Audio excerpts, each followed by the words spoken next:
We're back to mechanical devices, team. The electronics have let us down, but time is time. Said the member from the far north. The question is the report of the Foreign Affairs, Defence and Trade Committee on the 2019 financial review of the Ministry of Foreign Affairs and Trade be noted. Those of that opinion will say aye. Aye. Contrary opinion will say no. The ayes have it. Ministry of Research, Science and Technology. I understand the next financial review members wish to debate is a financial review of the Ministry of Research, Science and Technology. Will members please turn to Education and Science Committee's report? And the question is that the report of the Education and Science Committee on the 2019 financial review of the Ministry of Research, Science and Technology be noted. Mr. Chair.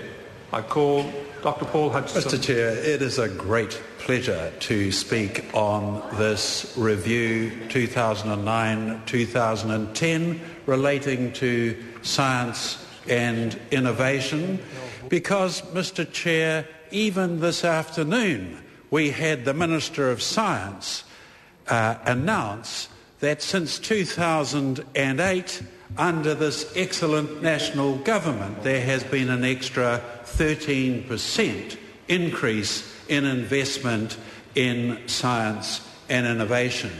And it is 13%, that's pretty good, since 2008. And it's particularly relevant, Mr. Chair, because in the preceding 10 years under that dismal Labor regime, there was pretty well static investment. And I think it is. Well, none, he says no, there was some, but it was static. But, Mr. Chair, it is important just to go through that history a little bit, because in 2002, the Knowledge Wave Trust identified a missing billion in terms of investment in this area if we were to benchmark with our international partners both in private and in public science and investment spending. But nothing happened. 2005, however, the Labor Prime Minister of the time, Helen Clark, said that investment in science and innovation was critical to the New Zealand economy. But she did nothing.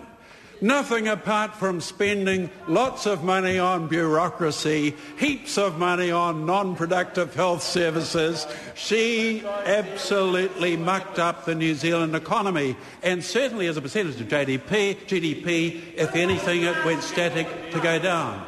What about the fast forward? Well, let me just go to that. It wasn't until the dying days of the Labor government that she put in the fiscally irresponsible tax credit.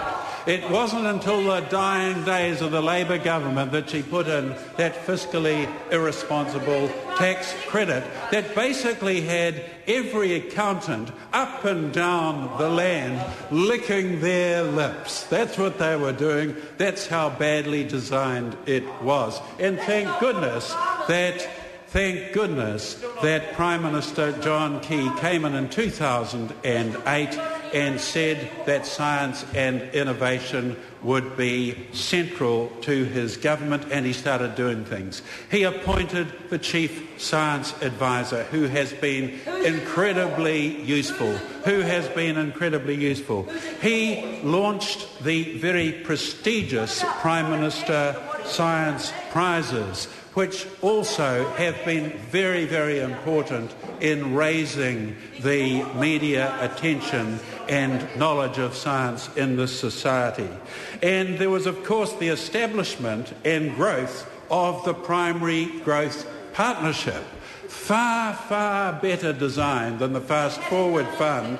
It has been extremely successful, and as was pointed out the other day, already an investment of $253 million by the government, matched by private by $250 or to about $257, making a total of $475 million in our vital primary industries in science.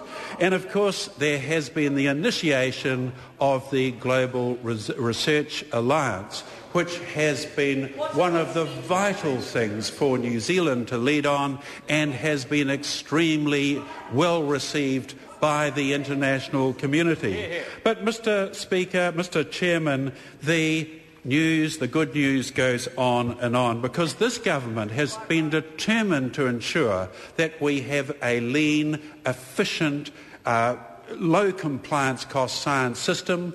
The Forced and Morst have been merged, the CRIs have been reviewed, and they are very, very happy with the way that things are going. I think it is important to point out that only last week at the Speaker's Science Forum, Sir Paul Callaghan made a plea to parliamentarians that science funding should be medium to long term and that there should be a degree of collaboration in this, because it is very important that science policy is not used as a political tool.